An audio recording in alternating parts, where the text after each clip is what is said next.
Hi everybody, good to see you again. I've got a story for you today by Peter H. Reynolds, who is the same author that wrote and illustrated Happy Dreamer, which is that book I read you a couple weeks ago.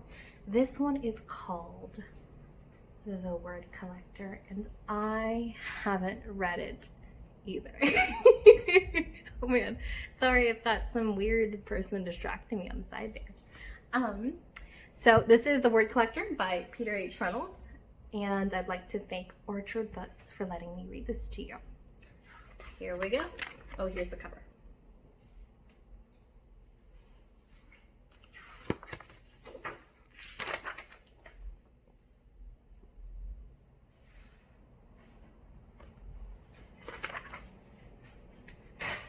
The Word Collector by Peter Hamilton Reynolds.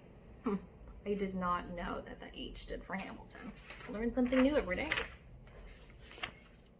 Collectors collect things. Some people collect stamps. Some people collect coins. Others collect rocks. Some collect art. Some collect bugs. Others collect baseball cards. Some people collect comic books. And Jerome, what did he collect?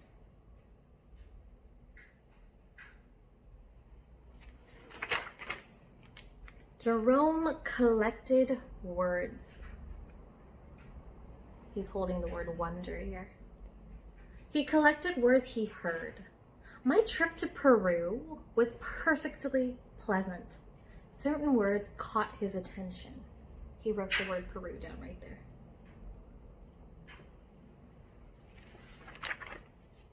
He collected words he saw. Certain words jumped out at him.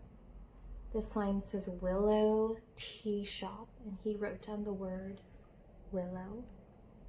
He collected words he read. Certain words popped off the page. Emerald.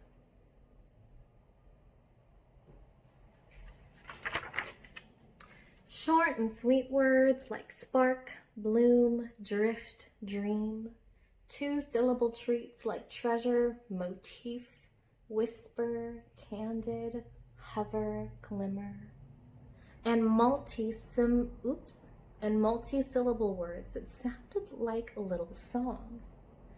Guacamole, kaleidoscope, wonderful, geometry, symphony. Do you remember what a syllable is? A syllable, well, syllables are the parts of a word. They're the number of claps you can find in a word. So the word guacamole, let's see how many claps it has. Guacamole. That's 4 claps and 4 syllables. There were words he did not know the meaning of at first, but they were marvelous to say. Aromatic, vociferous, effervescent. There were words whose sounds were perfectly suited to their meaning. Molasses, torrential, Tyrannosaurus rex, smudge, and bellow.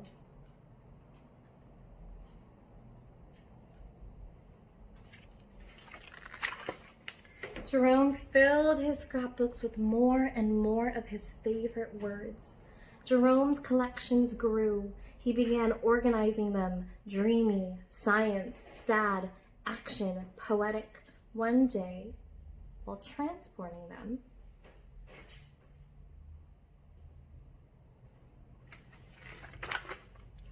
Jerome slipped and his words went flying.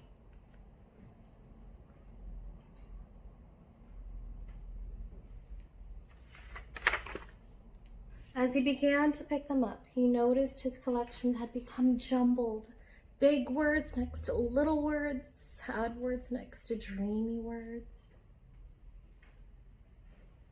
Some of the words he has on the ground here are lost, turmeric, cloak, dream, cloud, royal flock. Ooh, that one's a big one. Infinitesimal, star, blue, harmony, silent, orchestra. Some of these words are even hard for teachers to say. Jerome began stringing the words together. Words he had not imagined being side by side. Whisper, symphony, electric, peace, savor, dreams, cascading, stars.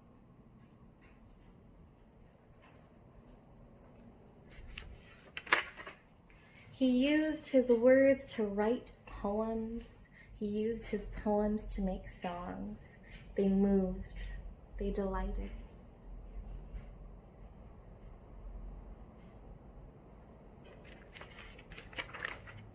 Some of his simplest words were his most powerful. I understand. I'm sorry. Thank you. You matter.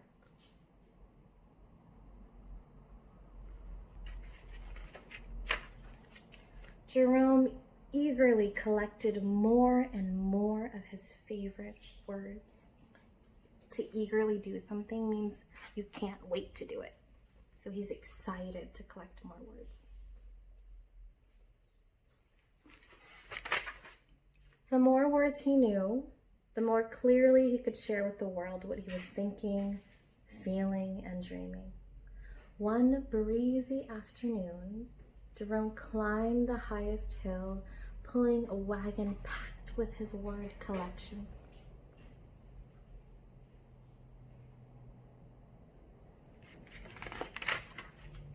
He smiled as he emptied his collection of words into the wind.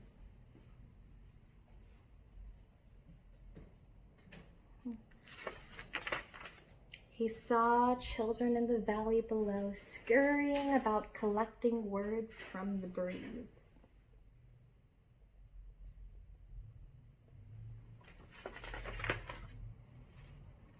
Jerome had no words let me reread that. Jerome had no words to describe how happy that made him.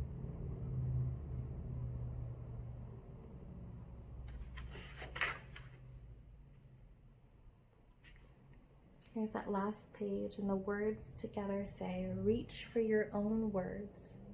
Tell the world who you are and how you will make it better. Peter H. Reynolds. I want you to imagine being one of those children in the valley, right where Jerome is dropping his collection of words. What words would you reach for? What words would you look for? What are your favorite words? Go ahead and share that with me.